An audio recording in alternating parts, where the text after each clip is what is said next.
is brought to you by Head Start Basketball.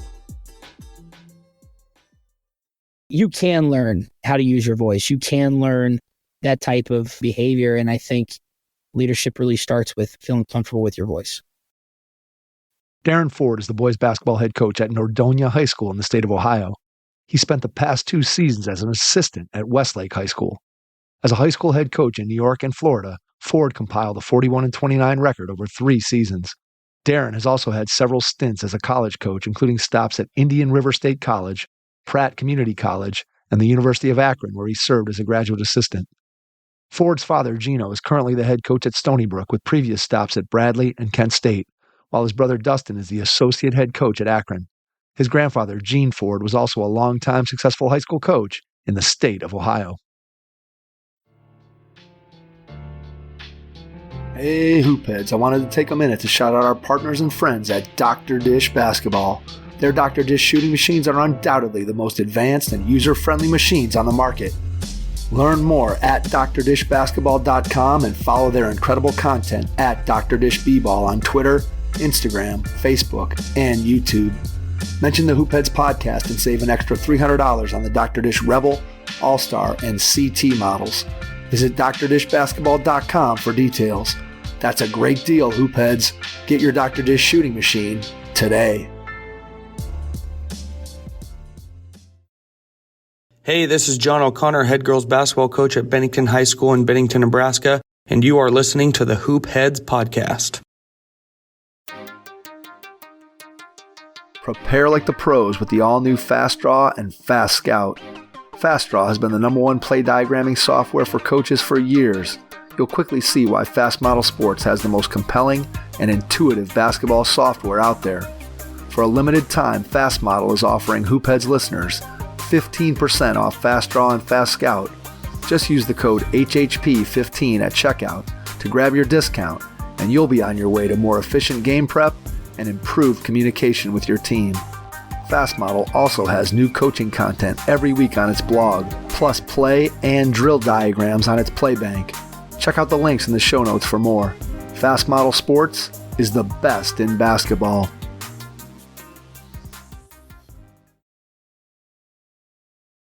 Be prepared with a notebook and pen as you listen to this episode with Darin Ford, head boys basketball coach at Nordonia High School in the state of Ohio.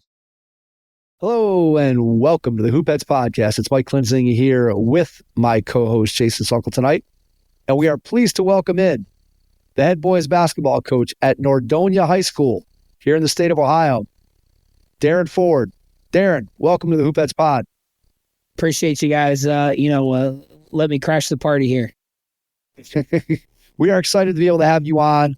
Looking forward to diving into all of the things that you've been able to do in your career. You've been at a variety of levels, which we're going to get into here as we develop the conversation. But let's start by going back in time to when you were a kid. Tell us a little bit about your first experiences with the game of basketball. What made you fall in love with it? So, it's not a hard origin to figure out. I would probably say it started even back before I was born, just because my grandpa was my grandpa was just entrenched in basketball, especially in Southeast Ohio. He coached high school and college basketball for a total of 40 years, and that obviously his connection to the game and what he was doing had a huge impact on my dad and my uncle, who then got in the game, and then I guess I'm not a math guy. Maybe the distributive property, is that the right term? I don't know, but sounds good. Sounds good, right? Yeah, it sounds right. By virtue of that, just I grew up in it. I was born when my mom and dad were sophomores in college.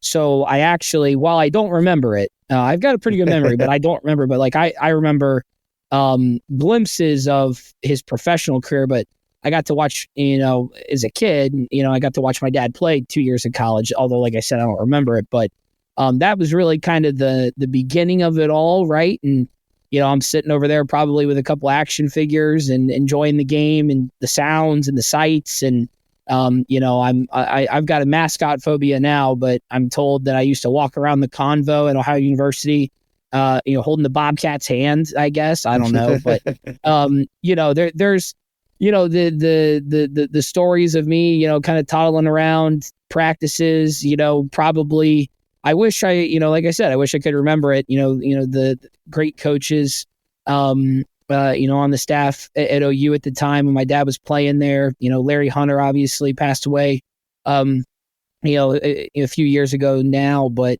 he was a heck of a coach, heck of a career. I wish I could go back in time and listen to some of those practices, but that's kind of the start of it all. Just kind of my dad just being entrenched in it and me being around it so much, especially while he was early on in his career. But what I remember the most, obviously, is his coaching career. He's got his first coaching job when I was 3.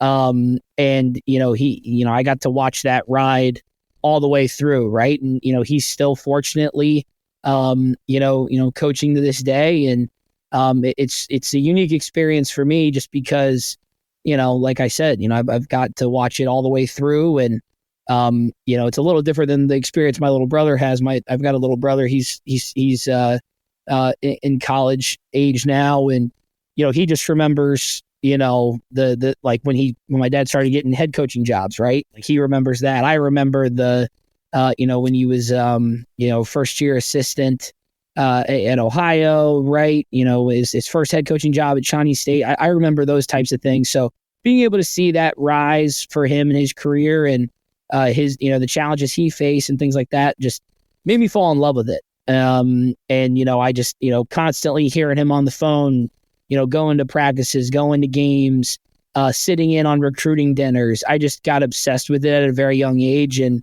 the foot's not come off the gas pedal at all. There a light bulb moment when you knew for sure that, hey, coaching is going to be where I'm going to end up? Or is it more just this gradual burn of that's just the life that you were surrounded by at all times? Right. I would say it's a 2-parter. So grew up always wanting to coach, never was a good player. And that's probably my first instinct that I should coach. Just was not a good player. And my dad and uncle, they were great players. My grandpa was a great player. And I quickly figured out self-awareness. I'm not good at a lot of things. I do think I'm self-aware. And so I figured it out early on, wasn't a good player. And so with that, I think just kind of having a sense of that and really enjoying the coaching aspect. Because again, like I said, what I remember the most is, my dad's coaching career. I mean, I remember glimpses, images maybe of him playing in England, but nothing in college. I don't have it like that. So, I think just always being around the coaching thing was part of it. But the other thing I will say, and I will give credit to, when I was a freshman in high school, I played for, what I would call a popular Northeast Ohio high school coach. A lot of people know about him, Andy Volakovich. He's now the head coach at Canfield. Has been the head coach at Canton McKinley, Warren G. Harding, Rutztown. That's where I was for him as a freshman. And I open enrolled there because I wanted to play for him.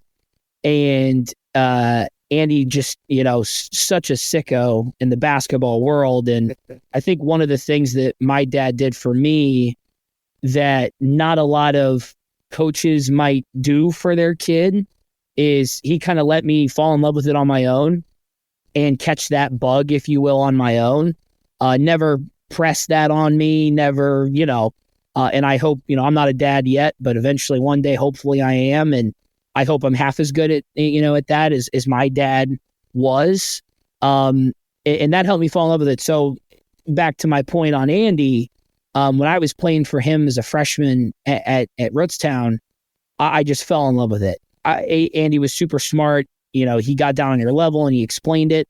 It didn't help me right away that, I was, kind of swinging back and forth JV, helping varsity. I didn't get in a ton as a freshman, but, had to, help in practice, obviously, and be there on the bench. But I had to learn the entire Princeton offense and, whatever it was, 3-4 months. And for a 14, 15-year-old, even though I was around the game my whole life, at that point in time, I was not as sharp as I should be at all. Truth be told, I remember distinctly I'm in an open gym and a kid yells, "Hey, down screen, down screen." I'm thinking like, what is he talking about? But I think I was just kind of, in my own head at that point. But, just my freshman year of high school, really just fell in love with it. And it wasn't too long after that year started that I was calling Andy on the weekends, telling him, "Hey, I got this play, we should try this. We can do this out of our secondary break." And he entertained me, you know what I mean? And I think that was kind of what helped me catch the bug too, is, he kind of helped me grow. And, I give him a lot of credit for helping me catch that bug. And it was always there, always obsessed with basketball, but getting obsessed with those little things, the X's and O's side of it, the coaching side of it, really kind of shined through then. And it just continues to go and go from there. You went to college. Did you know at that point that coaching was where you were going to end up? And then I guess to go along with that, were you at that point when you made a decision that coaching was the direction that you wanted to head? Were you thinking high school coaching? Were you thinking college coaching? Did it matter? Were you just looking for an opportunity? Just what was the thought process as you headed off to college? It's a great question. So that kind of started in high school. So going into my junior year, I took a good look around of high school. I took a good look around the team and I said, I don't think I'm going to be in the top 10. And I know that kind of sounds crazy to say, but again, the self-awareness, I just was like, I don't think I'm going to be in the top 10. And I have an affinity for coaching. I would love to maybe find a coaching opportunity one day soon. And I would jump all over that. Cause again, I like I said, I wanted to coach. And all of a sudden my brother gets called up for this opportunity to play AAU basketball. The guy asked me if I wanted to help and I jumped all over it. And I told the high school coach that week, like, "Hey, I'm going to take on this opportunity helping a 10U team." And so, I did that in high school. I coached, and then they gave me my own team that spring. I was coaching 13s and had my own roster and recruited it and met with the parents, and then had an older team the year after when I was a senior in high school. I had high school age kids. A couple of our kids wound up playing Division I basketball. One went on to play Illinois. So I had a lot of success with it and, loved it. So the plan, though, all the way through, once I got to college, right, when I was a freshman at Bradley, was, hey, I'm gonna, chase the college thing. So I was a manager, gave up the AAU stuff, was a manager for my dad.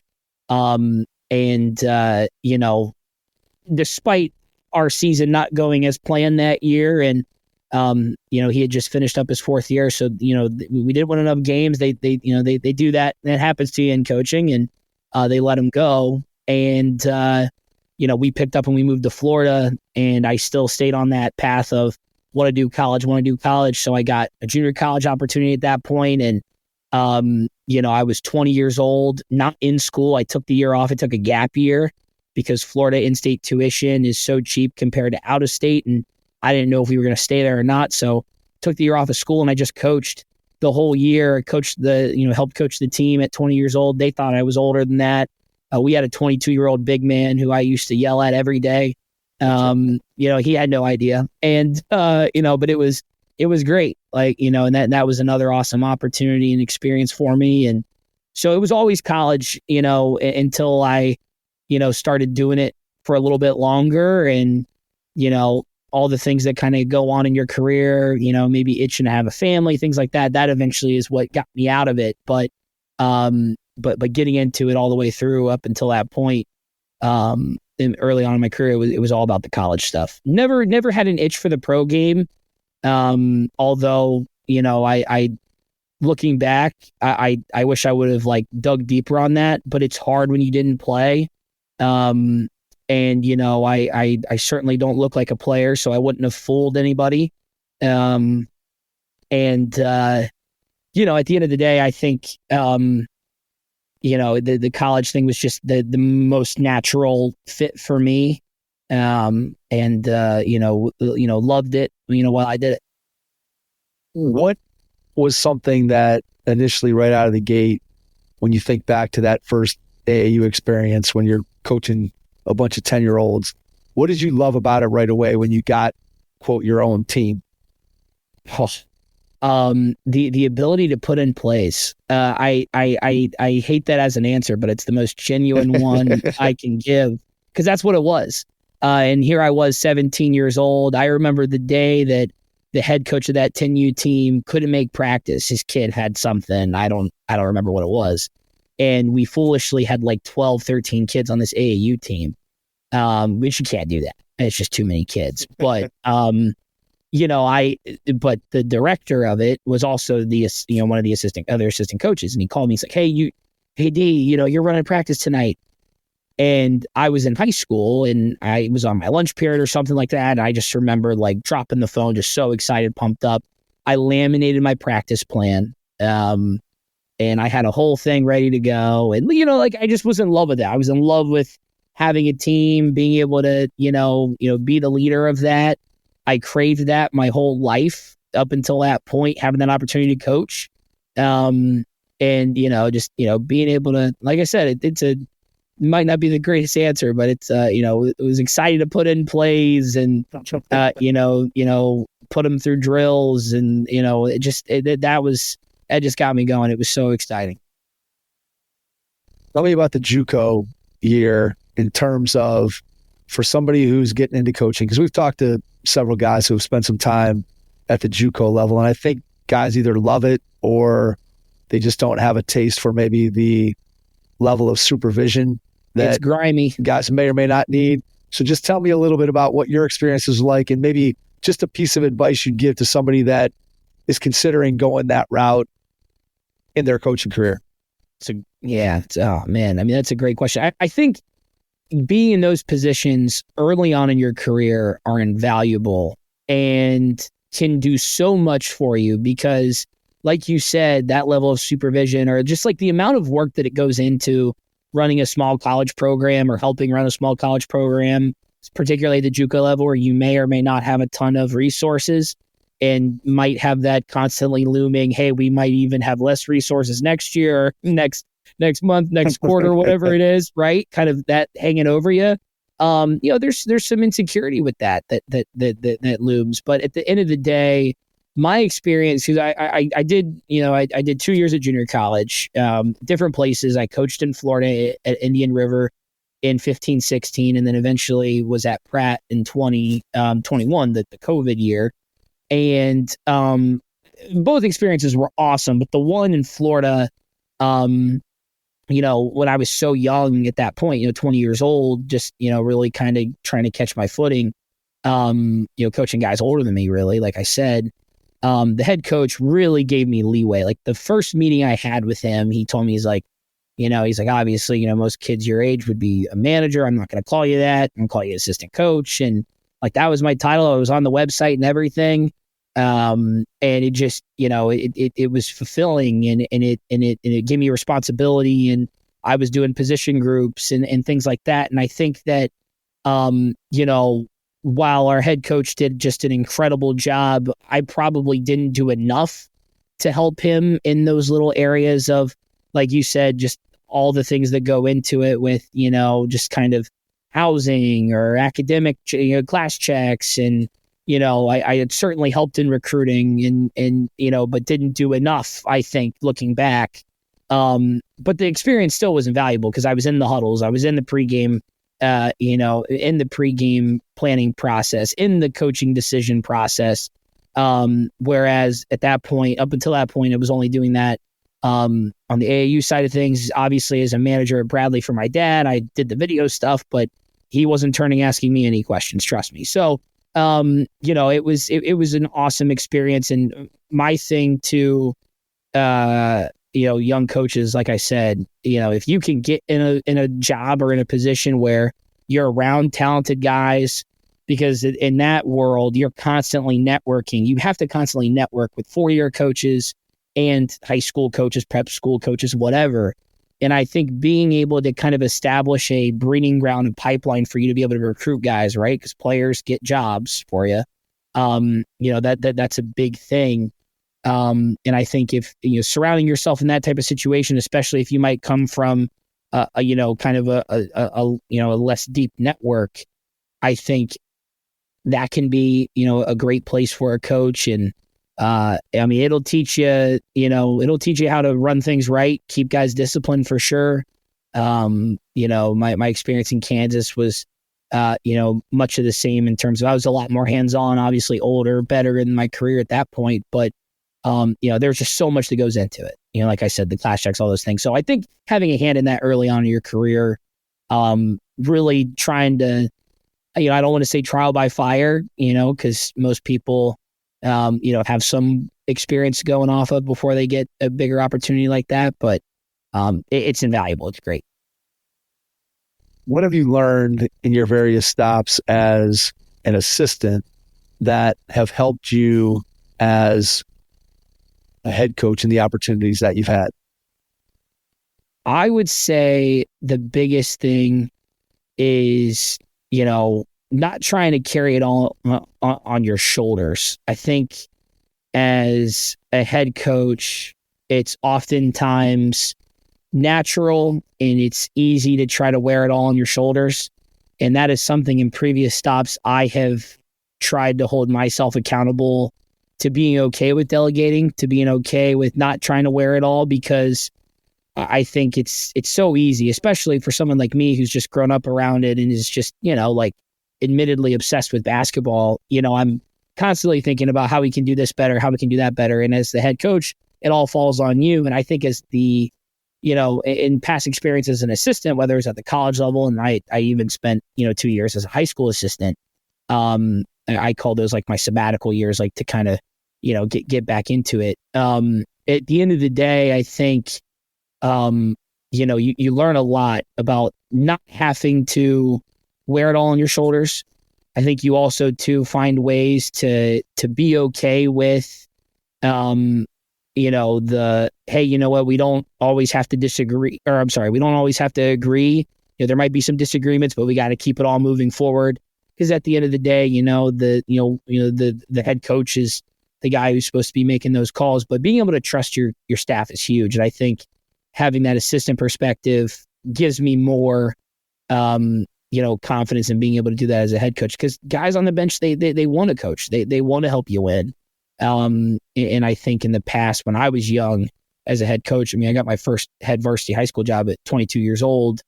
Like I got to do this myself. I got to do it, and that's not the right way to do it. And that's how you can create burnout early and hurt yourself and stunt your growth even. It's about, kind of taking it possession at a time. And in my past, I've definitely not done that well, and looking forward to this opportunity this year, because I know I'm going to be better about that. And so let's jump to that, and then we'll come back to a couple of your other stops. When you think about delegation, what does that look like for you now in terms of sort of the ideal vision of what your program, your staff is going to look like compared to maybe how you would have done it in the past, which again, I can completely relate to your idea of micromanaging might be the wrong word, but just wanting to have your hand might be the right word. Right? But because you're obsessive, right? You want to know, I know this part of the game. I know this part of the program. I want to have my hand in there. I know I can contribute. I know I can add value. And yet, to your point, that's a very, very good way to A, burn yourself out, and B, also to devalue your staff, who was always like, well, he gave me this, but now he's jumping in and kind of superseding what I'm trying to do. So just talk to me about the vision for putting together a high school staff, what it looks like, and kind of how you're trying to arrange things at Nordonia. And, I would say I'm very thankful, very fortunate to have a great situation here at Nordonia. We've put together what I think is just a top tier, staff. And we did it in a short amount of time. I got the job, officially got the job, really late in June, mid-late June, whatever it was. And, we went from technically one coach on staff, me, to a matter of 8, 9, between, me all the way, to middle school, really quick. And feel really good about the group in the mix. Having now this been my third head high school job, I've obviously had the opportunity to build staffs at different places. And I think the big thing that I missed previously at previous stops was identifying and being honest with myself in where I feel like I can get more help. And, again, kind of playing on what I just talked about with, trying to wear it all on your shoulders, and just trying to find the best coaches you can find. And I think that didn't matter as much to me in previous stops, admittedly. I think it was more about the feel, and this is important too, like just kind of the feel between, the staff member, just kind of chemistries, like that was important to me more than anything. Was the fit of the staff and just in terms of communication and chemistry. But now I look at it through a different lens of, okay, I can't oversee everything. I can't possibly, say every word in practice. And, tonight we had weightlifting. I think I said 2 words, like, let's go. I think that's all I said, like that. You know what I mean? Like just delegating to the staff. And, being able to trust them and empower them, because, you can't have 15 guys on your team or, however many guys you have on your team coming up and asking you questions. Like you're the only guy that can answer. They're like, it doesn't make sense. And when I was younger, that mattered to me. Now I took a lot of time, and I say a lot of time, I mean, gosh, it all came together in about, like I said, it wasn't long, like 2-3 weeks, whatever.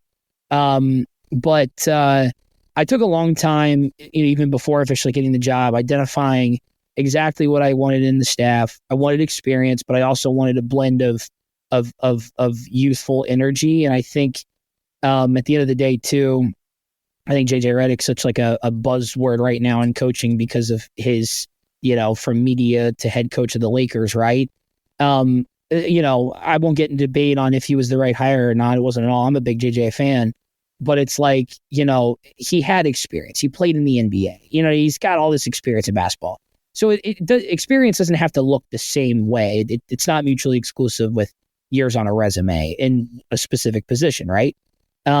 So what I really wanted to do with the staff here in Nordonia was find guys, like I said, experience, youthful energy at the same time, but also get guys that can really coach. And get guys that can come to the table with ideas. Get guys that can come to the table with suggestions. And the big buzzword that I used with them in interviews was collaboration. We need to be able to collaborate. We need to be able to communicate and do this together. And I will say that, compared to my other stops as a head coach, like this is far and away the best I've done in that. And just in terms of being really committed to that. And, making everybody feel a huge part of it, a huge value at the table. And, we've got an awesome mix of player development guys on the staff that know how to train and get guys better. We've got an awesome mix of experience with, being able to draw on several years of head coaching experience. We've got guys that coached college. Like, in fact, our staff, we did the math the other day, and I'm not very good at math. It took me a while, but, we've got 5 guys on our staff that have spent a year at least in college basketball at some capacity. And that matters to me. Like that's important because I think you have a different lens in a high school gym that way. And we've got a bunch of guys that know the game, different experiences, and can bring something to the table on game day, practices, whatever it is, whether it's guards, bigs, whether it's offense, defense, whether it's, hey, this guy really knows zone well, whatever it is. I feel like we've done a nice job of piecing that together and trying to empower those guys because I want them to coach. It can't only ever be my voice. Like I said, previous stops, I tried to kind of control that all, and that's hard. And I'm sure it was hard for the kids too. So now just trying to be a lot better about that and just doing right by the kids and giving them the best possible staff they can learn from. Go back to the interview process at Nordonia and tell me what questions you had for them about the job so that you could sort of parse with your experience, knowing that, hey, this is a place where the pieces that I need to be able to win games and have an impact were there. What were some of the things that you wanted to ask them? That's a great question. So our poor administration, especially our AD, who's awesome. I probably gave him the local Tylenol stock was probably drilled because I had to ask him a million questions. And he did a great job handling every single one super fast too. So I'll give him a lot of credit. But for me, if I was going to try to get another high school head coaching job, and in between different high school head coaching job stops, I've gotten married, and my wife would tease me and be like, nah, you don't need that. Like, you know what I mean? And it's worked out. We found a way forward with it. It's a great opportunity. I spent a lot of time before the interviews, like doing research, watching every game I could find on YouTube, made a run at trying to get into somebody's huddle that I mutually knew, but that didn't work out. And I thought that'd be too close to the situation. So I left that alone, but, did a lot of YouTube's research. So I knew the team at least, on film, and asked people that knew the team, knew the program, a million questions, just kind of on the outside of that. Before I got the big questions, to the admin. And a lot of my questions were answered. I went and saw them play live. I went and they played on June 4th in a summer league game at Warrensville, and I went and I sat on the other side of the gym and just watched and observed. And a lot of my questions were answered because I wanted to know if they wanted to win.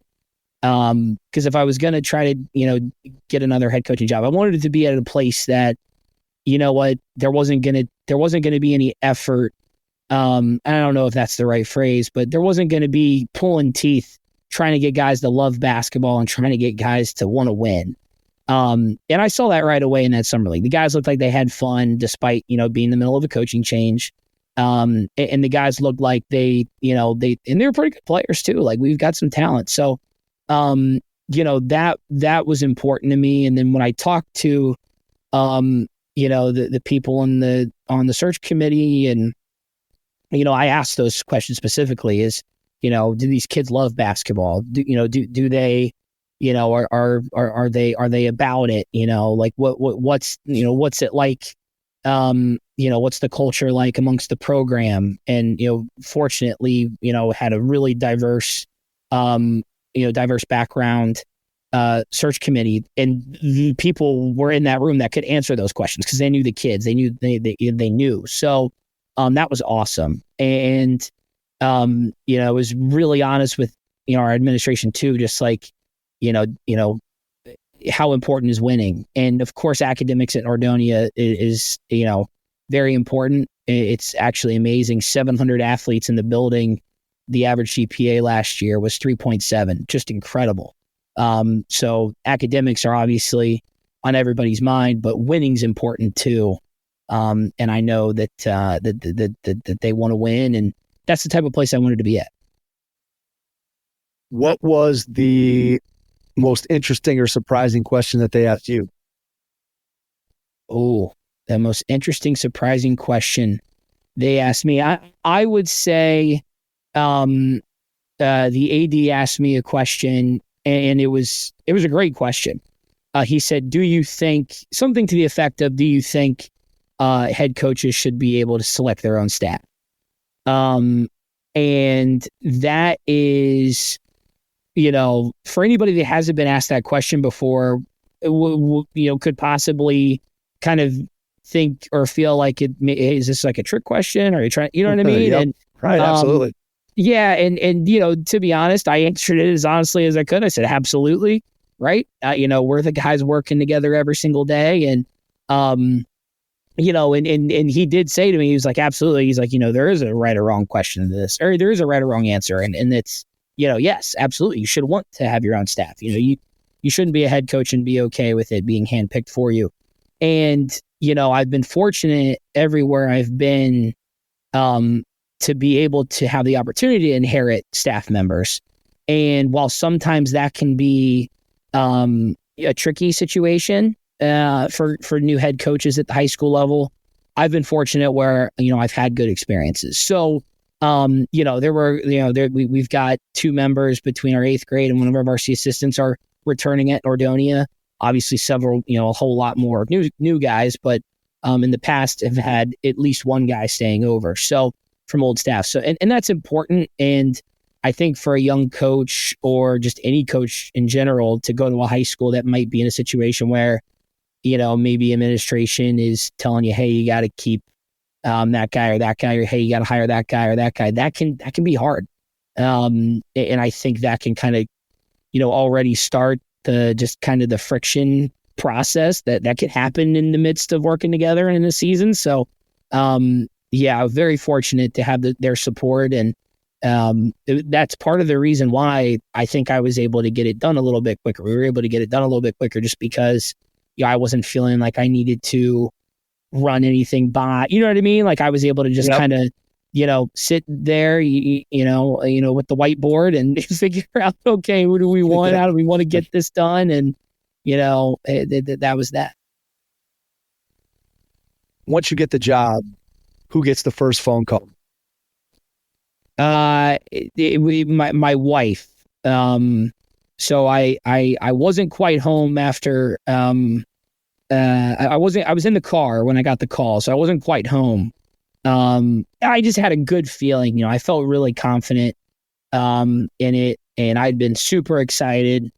I'll even use the word geeked out. I was itching for this opportunity, and, I just came home and, walked upstairs and my wife walked around the corner and I got to tell her. So that was the first person. In terms of first call, I did call my dad. I wound up seeing my, a couple other family members, very important to me, my brother and my mom. Shortly thereafter, they were over here, at my house. And then, but I did pick up the phone. I called my dad and, he obviously poked at me a little bit. He's like, all right, T-minus however many days till you get fired. So, that's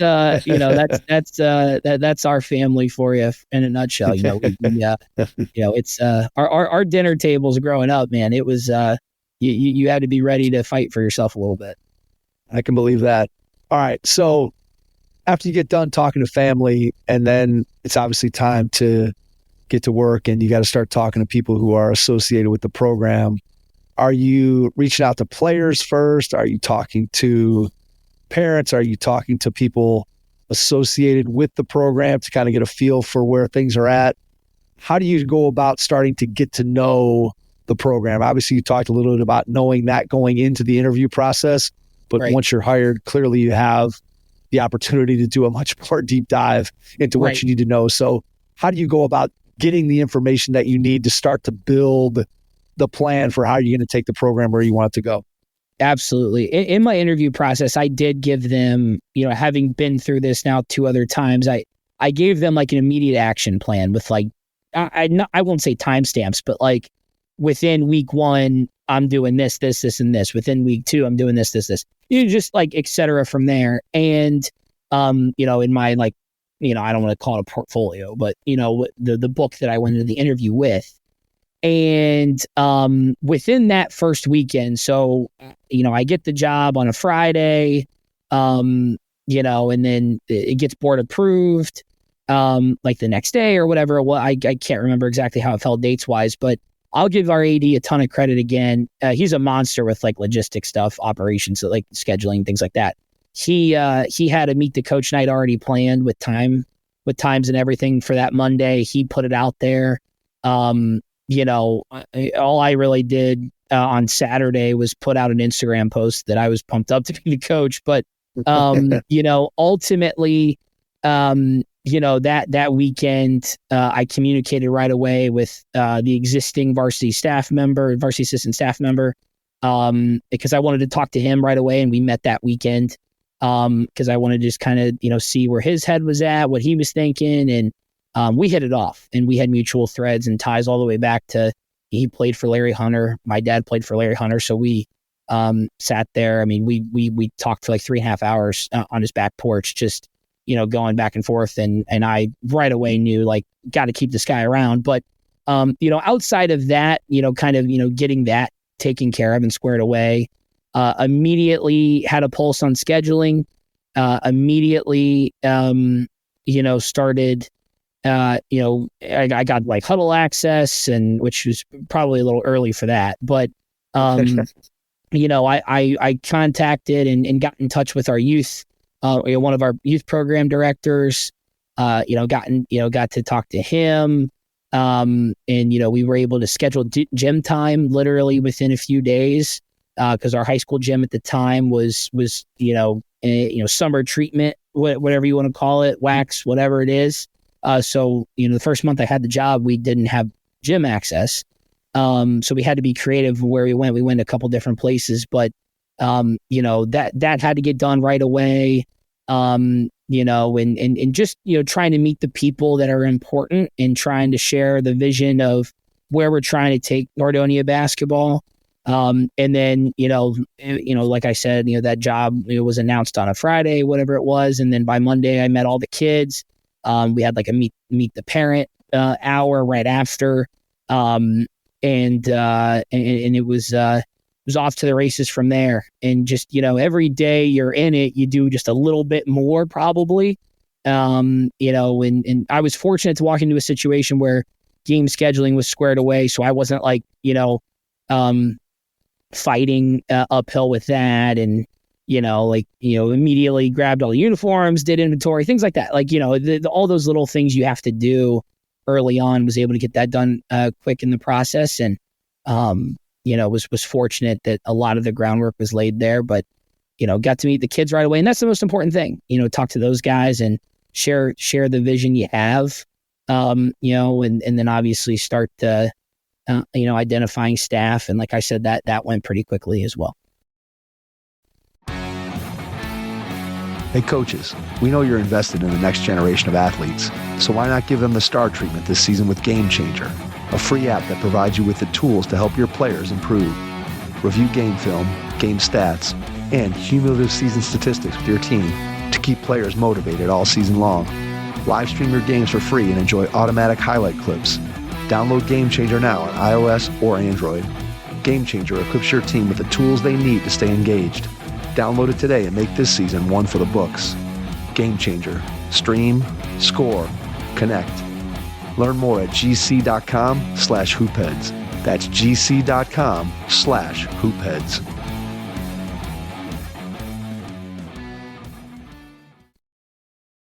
What are some things when you talk to the kids? What are you talking to them about? Are you asking about their experience in the past as part of the program? Are you asking them what they'd like to see? Are you telling them a little bit about your vision? What do those meetings look like? And are you doing those individually, or are you meeting with the team in a whole group?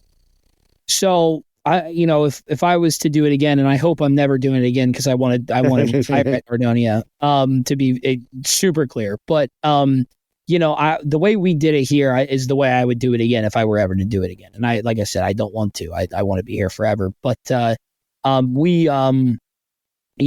got a chance to meet the kids as a group, kind of share the vision for the program, had like a whatever, slideshow just kind of about all the little things you can think of, but it wasn't like a million bullet points. It was pretty sectioned off into maybe 7-8 categories. And, obviously including style of play and, off the court expectations and things like that, right? The things that you would think. And then from there, getting to them individually one-on-one and asking those types of questions that you just said, getting a real feel for what their experience in the past has been like, getting a real feel for, what they want to see, what they want to be a part of. And I use that buzzword collaboration in, staff members, interviews. Like I said, I use that buzzword collaboration with them that night, that I met them. So, and continue to use that with them, and, just trying to get them to understand where I'm coming from, where, I want them to play without the fear of failure. And I think that's something that if you can unlock a high school kid and they can start to figure out how good they can be, you can turn some players that have an extra level, you can turn that, for them. You can help them find that. And, at the end of the day, it's them. They got to be the ones that kind of figure and sort that out. But, sometimes they got to hear it. They got to hear it, and they got to get that confidence from you, and that stamp of play without the fear of failure, because way too many kids play with that. And I think, we're fortunate to have a really good group that has been honest, because I've held them accountable and have told them, like, hey man, like if I'm asking you a question about, hey, did you like this? Hey, do you like that? Hey, how did that go last year? Be honest, because, we're not going to go anywhere forward if there's no trust. And if there's going to be no trust if there's no honesty. So I think they've wrapped their arms around that and embraced that. And have had awesome conversations with these kids. Like we've got some, like, I'll give our kids a lot of credit. Good basketball players, really good kids, but they're mature. And I think that's the thing that's kind of jumped out to me more than anything. It's a mature group, and I got to give the people that have been around them previously a lot of credit on that. Obviously, them included in it. Yeah, absolutely. I mean, I think, right, it comes down to when you start having those conversations with kids, building that trust and getting them to be able to open up and to be honest.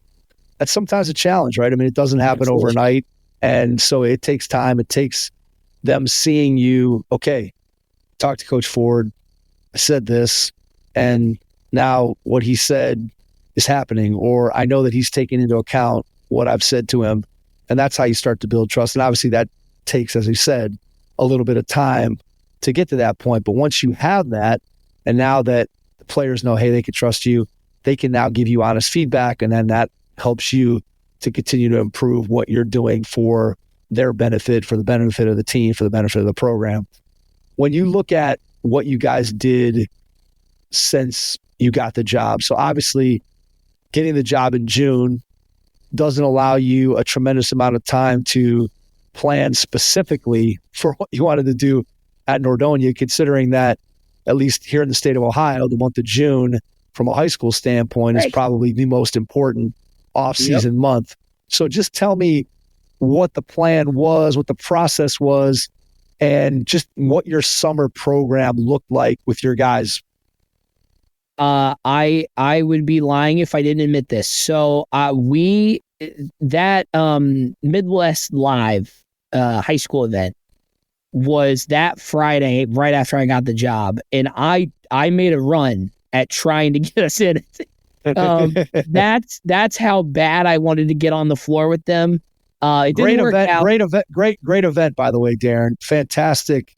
Absolutely. I mean, when I think about a high school event and what it should be, to me, what the Ohio High School Basketball Coaches Association has done in putting that thing together is just incredible. When you look at the amount of A, great teams, and B, the number of colleges at all levels that are there watching kids compete with their high school teams. Yep. To me, it's just a win-win all the way across the board for high school coaches, players, programs, and the same thing across the board for colleges as well.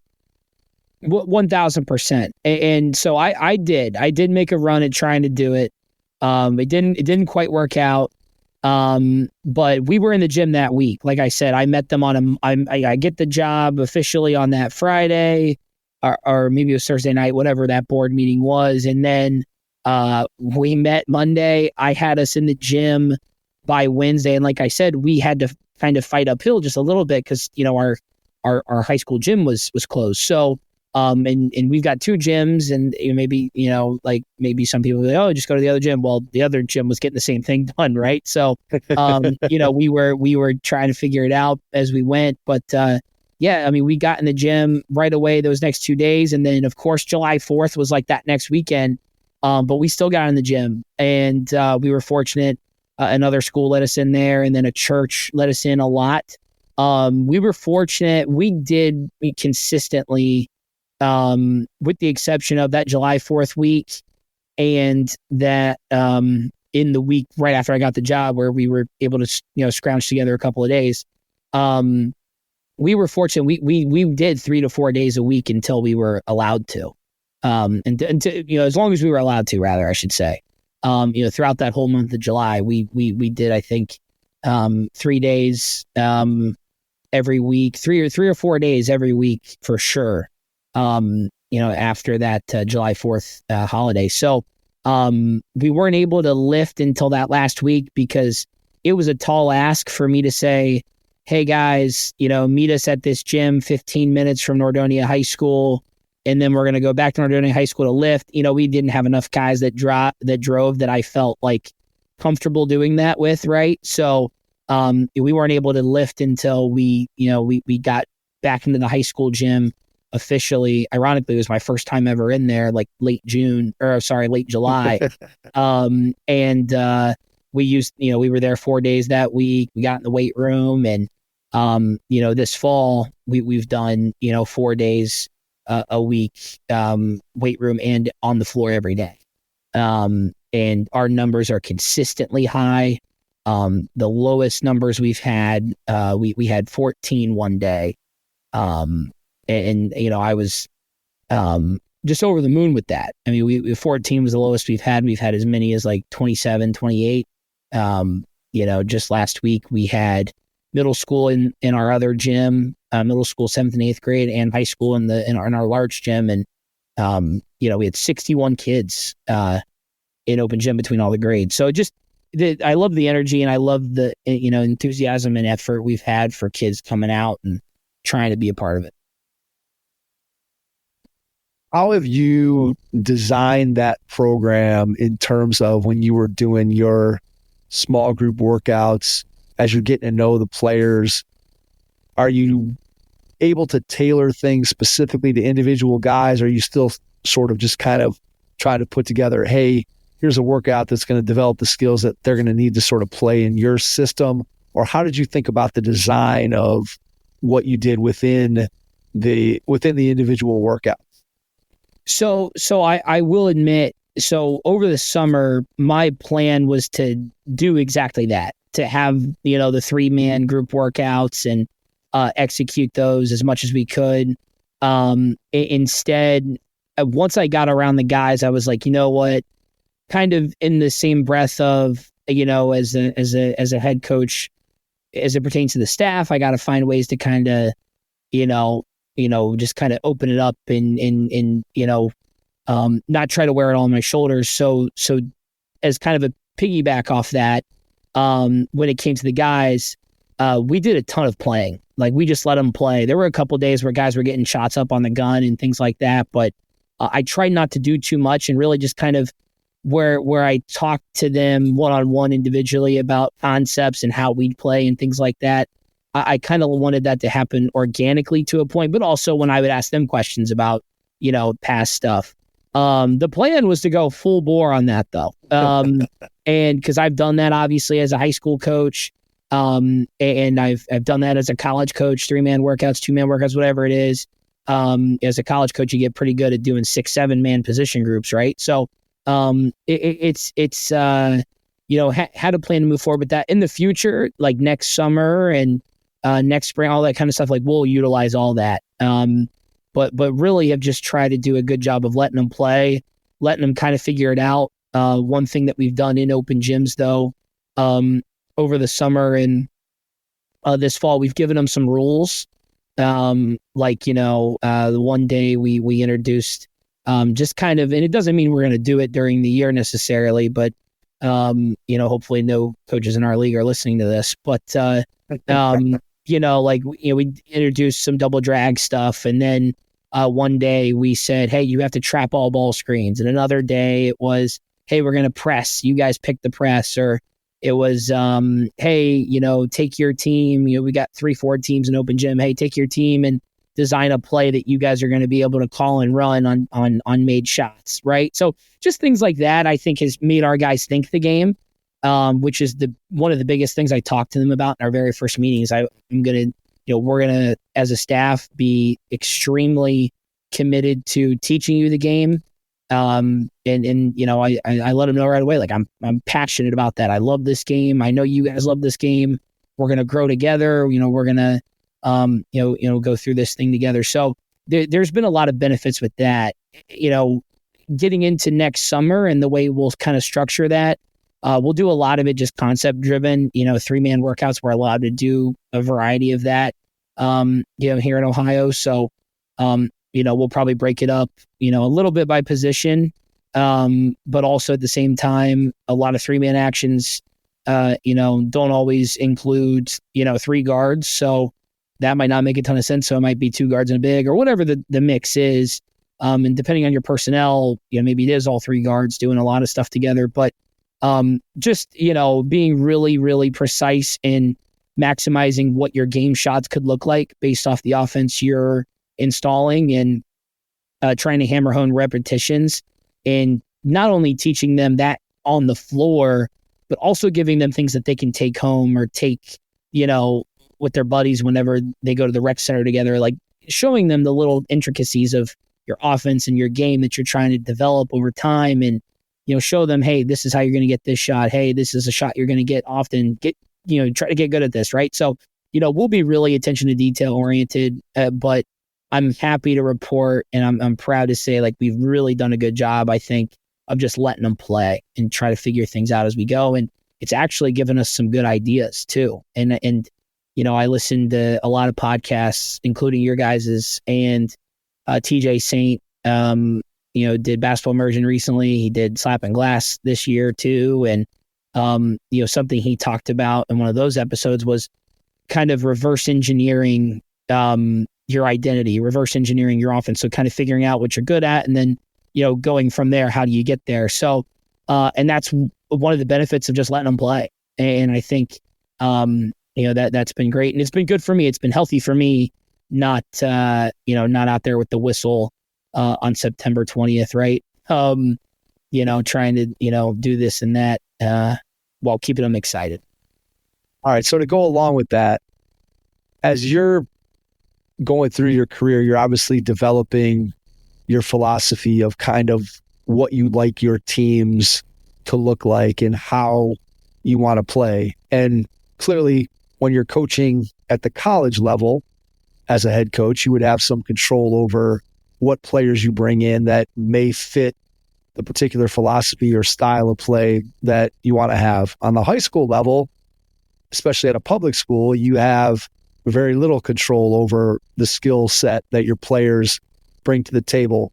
So my question is, how do you balance sort of your idealized way that you would like to play, all things being equal, and you being able to have the type of personnel to execute the systems offensively and defensively that you'd want to install, versus trying to adapt, as you just talked about, watching your players play at open gym and sort of seeing, hey, it looks like we're maybe good at this. Maybe we need to shift things a little bit that way. And maybe we're a little bit weaker over here, so we need to shift away from that.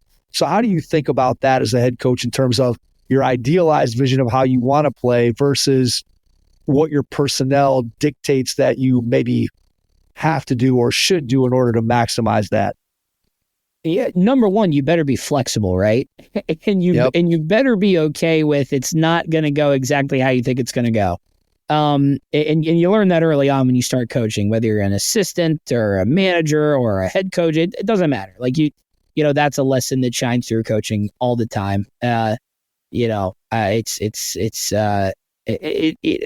like that just I think ring true. But in terms of, I think as a high school head coach, you've got to be super adaptable to your personnel, and while convinced and convicted and you can love a style of play and want to do a certain thing, you have to keep in mind at the end of the day, you're not going to change those guys, too much. And that's why, at the end of the day, college basketball, the lifeblood, what is it? It's recruiting. High school basketball, what's the lifeblood? Player development.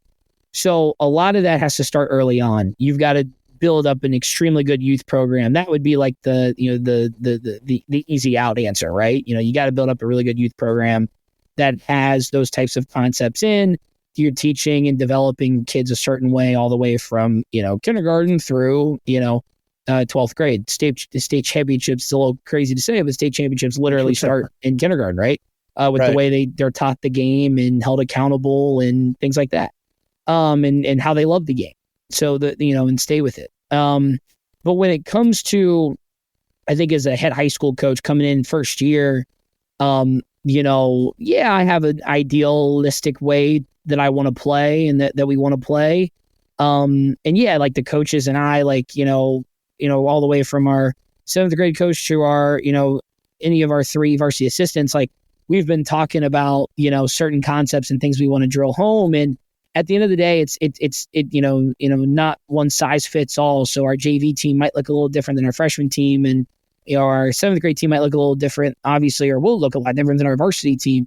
But I think as you establish an identity, number one, it's got to start with, the play after the play. And that's something I hammered home in the interview process that I felt, we could really, really, really hammer home with this group, like the play after the play, the emphasis of playing off 2 feet, the emphasis of, kind of positioning on the floor and, proper spacing and all those things that coaches say, but maybe don't always get super picky about, or it can get old and kids just kind of move on from it. Right. I mean, that stuff's important. And it can separate good offensive teams from bad offensive teams and great offensive teams from good offensive teams. So I think that's really important. The other thing I would say too, just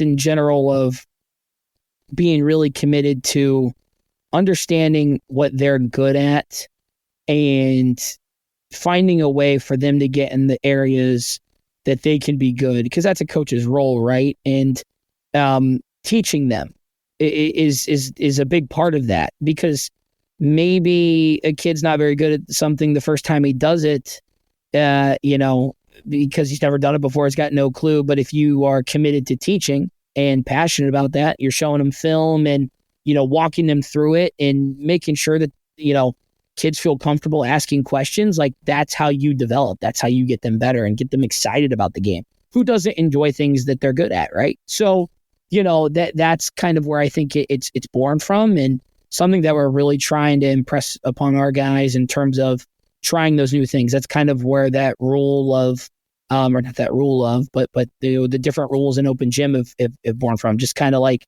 trying to teach them different concepts. Obviously, the day we were working on trapping ball screens, trying to get really good at getting it out of that, right? And playing 4-on-3, getting to the advantage right away. So, and we saw a ton of great things out of that.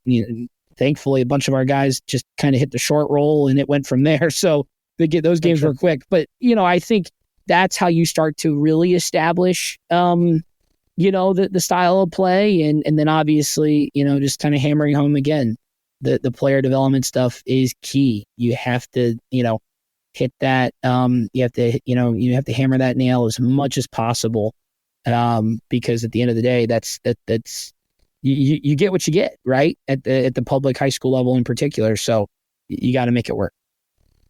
What's your mindset on developing your middle school kids, and then going back to, you mentioned it a few minutes ago, the youth program and how important that is at a public school, and what have sort of you done to this point, or what do you envision eventually being able to do with the Nordonia travel youth basketball program up through the middle school? We're fortunate where we're at. We have 2 youth programs that, one's a little newer, the other one's been around for a long time, and run by people that are passionate about the game.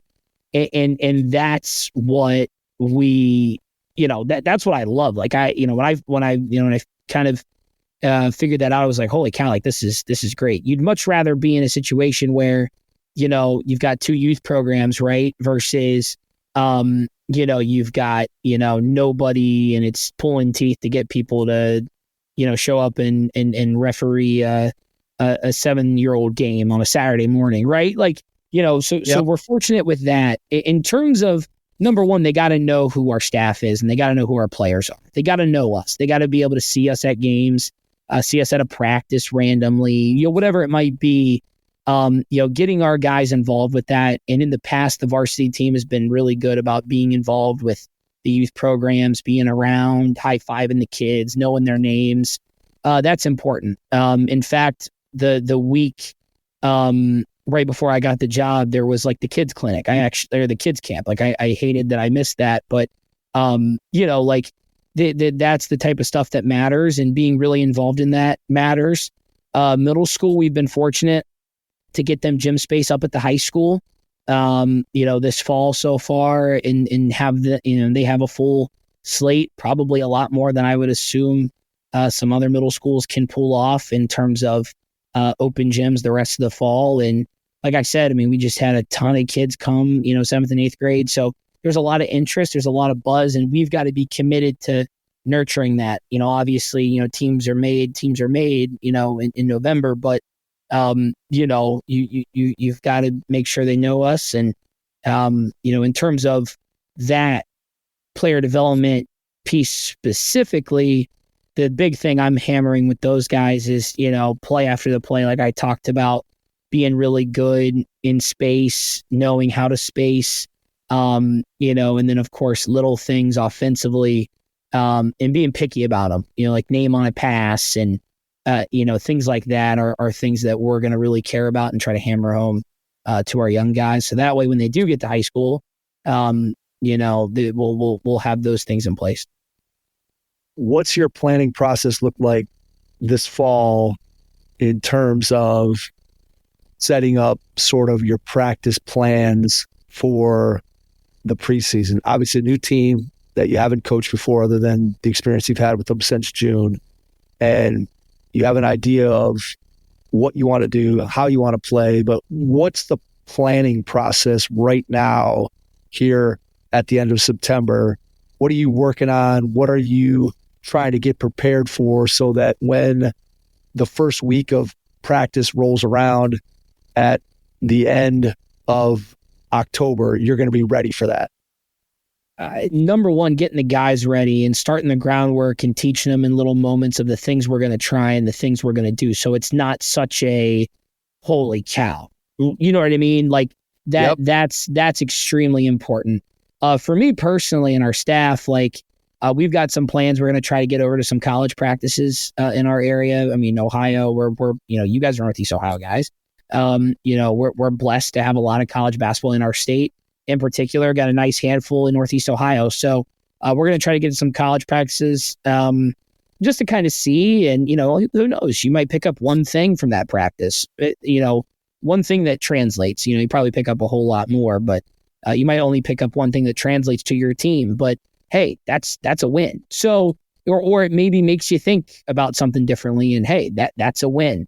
And so, that's a part of it. So being open and not being dead set on any one plan, and any one, thing and being flexible, like I've talked about, but also too, I think trying to keep it simple in that, and that's something I neglected to talk about earlier in terms of offense installation, but, being simple with your guys as much as you can, to kind of help empower them a little bit in terms of that transition period of practice, and try not to, again, like I said, not throw everything at them at once, and just trying to maximize our time too in practice. Obviously, with my college background, I'm like go in practice. We'll probably hit several different things. I know some traditional high school practices, might spend a little bit more time on things and do less items. But we'll be quick. We'll be moving. We'll be covering a lot of bases and trying to play live as much as possible and trying to compete as much as possible. That first week or two, there might be a little bit more, slow the game down, break down. But, we're going to try to, hit the ground running and, make sure that, or maybe I'll say hit the court sprinting rather. But, try to get this thing going. And a big thing I think is, kind of drawing back to the staff thing. Like we're lucky. We've got, 3 varsity assistants that are just varsity assistants. And then of course we've got a JV coach and a freshman coach. And the way we're planning to be organized with that is, we're going varsity only in our one gym, and then, JV and freshmen will be together. And I think it presents a really unique dynamic for our varsity guys in terms of just being able to kind of play, against them. Oftentimes you think about a JV varsity practice kind of smushed together in a gym, I've already talked about we're fortunate with a certain amount of coaches, but also, you got 25 kids in the gym maybe. And, when you're going live or you're doing things in the half court, I'm trying to teach something, JV coach is down there trying to teach something. It just, unless we're doing it together, it's just hard to sell that. So I think the way we're structuring it, and I'm excited about it, our JV and freshmen will go together, and then, we'll practice together, just the varsity guys, and guys will get more reps. If you take a certain amount of guys, you go 5-on-5, you got subs. Like, I just think it's a great way to balance your practice and get the most out of it, because at the end of the day, high school practices might not always be pretty, and you have to be able to maximize that time with your dudes. I think a lot of teams that fall short of their ceiling, it comes back to the practice and kind of the stone skip in that regard. Tell me a little bit about how you develop leaders. And obviously, the more you get around the guys, the more you have an opportunity to determine, hey, who maybe has some of those leadership skills, or who do the guys look to sort of as their natural leader. But what do you do, or how do you think about developing leaders in your program? And maybe to go along with that, what role do captains play in what you're trying to do with your program, if any?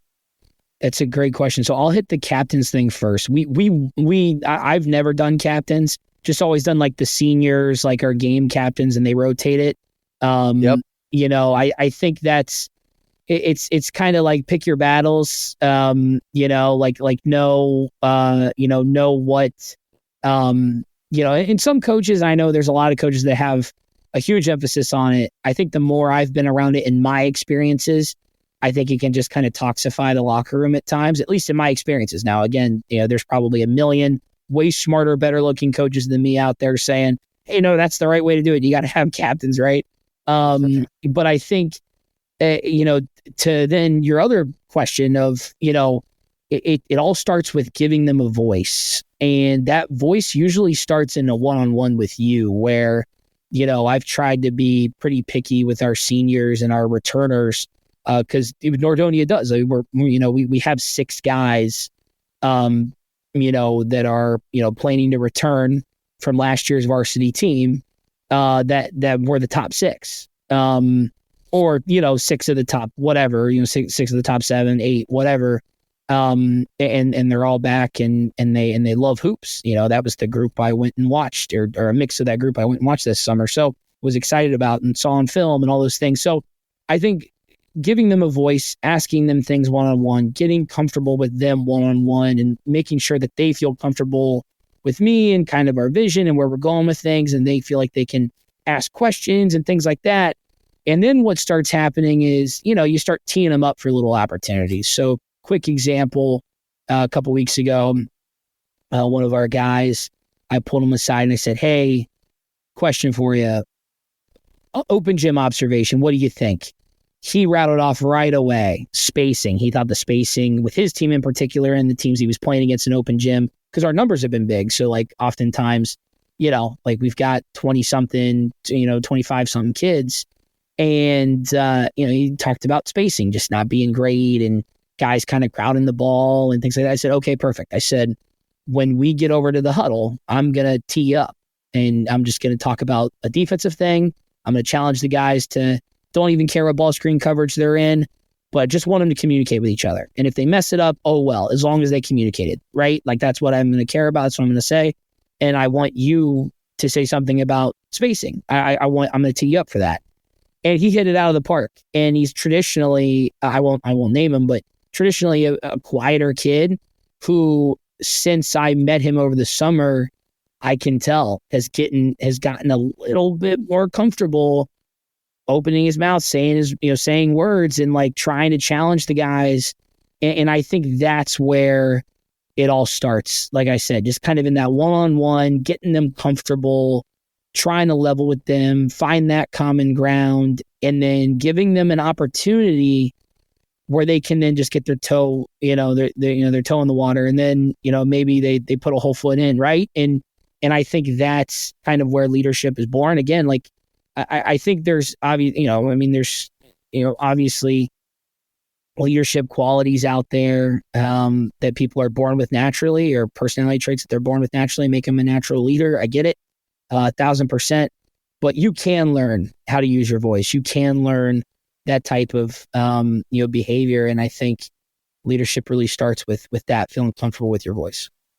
Yeah, and I think those opportunities, right? That's one of the things that I'm a big believer in, is that a lot of times you'll hear coaches say, hey, we need more leaders, or this team lacks leadership. And yet coaches never really give them room to be able to operate and demonstrate leadership. And so I think that's something that's really, really important for coaches that are out there. If you want to develop leaders on your team, you got to figure out ways to give the kids an opportunity to lead. And to your example, it doesn't have to be this huge, big, giant thing. It can be these small, subtle things that happen every day that just put different kids in leadership positions. And that's really how you develop those leaders in your program. Exactly. When you look ahead and think about getting to March of next season, and you look back on your first year, how are you going to define success as you go through the year? And then when you envision sitting down next March, when the season's over, and sort of analyzing how the year went, what are some of the markers that you're going to look for, that you're going to think about when somebody asks you, hey, was it a successful season? What are those markers you're going to look for? I would be remiss if I didn't say that I feel like we've got the talent and we've got the guys that want to do it, man. Like we want to try to win. So obviously, do we punch through our ceiling of winning, right? And that's kind of, ambiguous and maybe a little vague, but at the end of the day, I think, that's obviously, and winning's a part of it. Yes. But the other elements of, what I'm going to look back on is, hey, did this kid get better? Did we get better as a team from, June and then, November all the way till March? Did we get better? Did we hold them accountable to become better players? And then the other measurable I would use is, did they learn the game? Does that kid know the game more than he did before the season? Did we do our job on that front? And then lastly, I would say, does he love the game still / more where is his heart? And I think if we answered yes to those three questions, the wins and losses probably took care of themselves.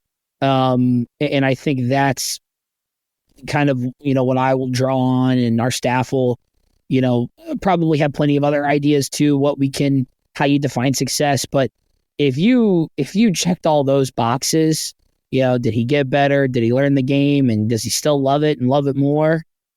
Likely you won a lot of games and made real strides.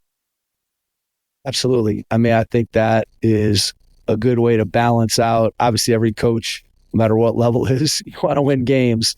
And I thought you did a really good job there of balancing out.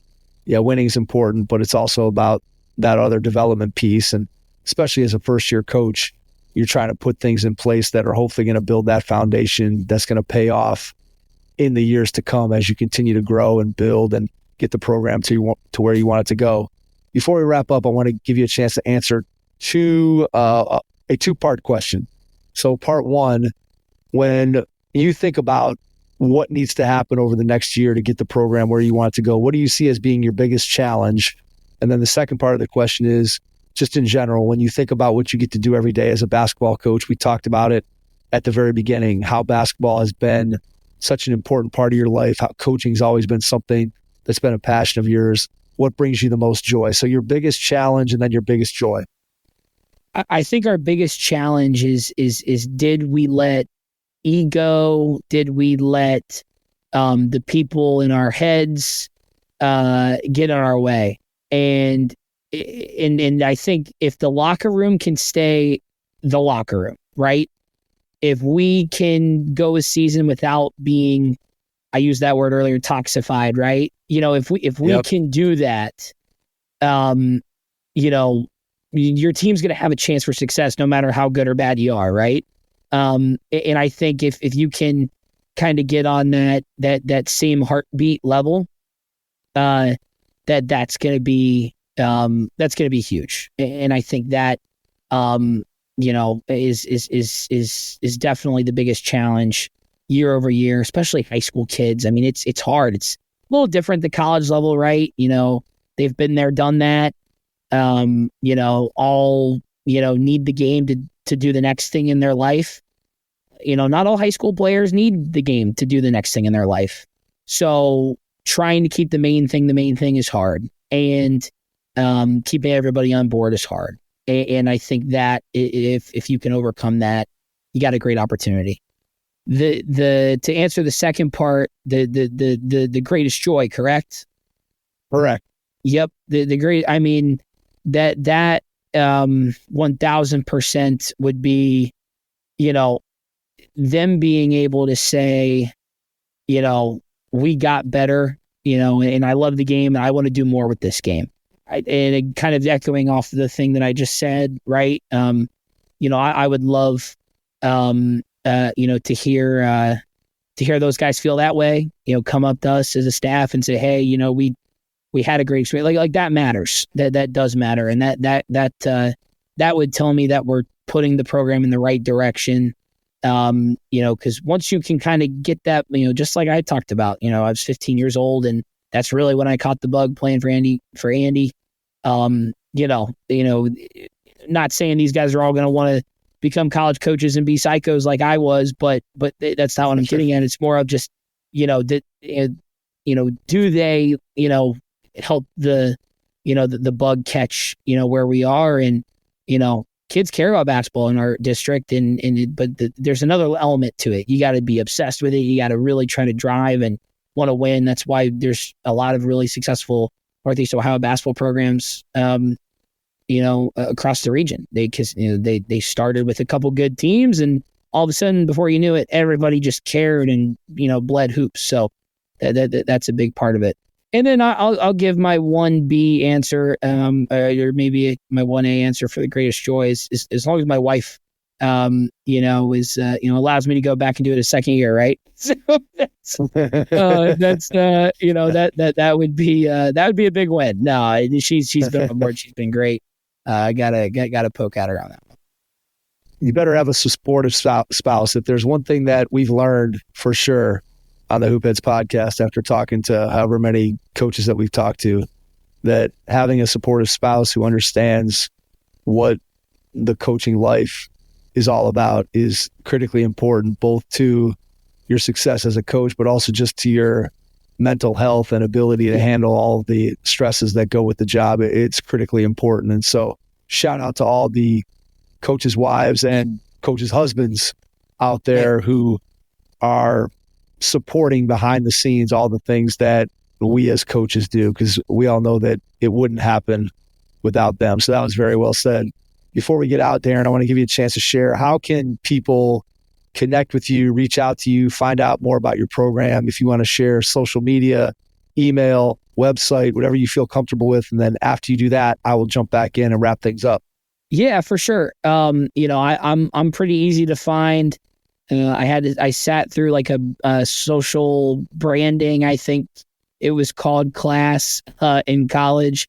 So I've always tried to have the same thing. So I've, my Instagram and my X, I'm so bad, I still call it Twitter.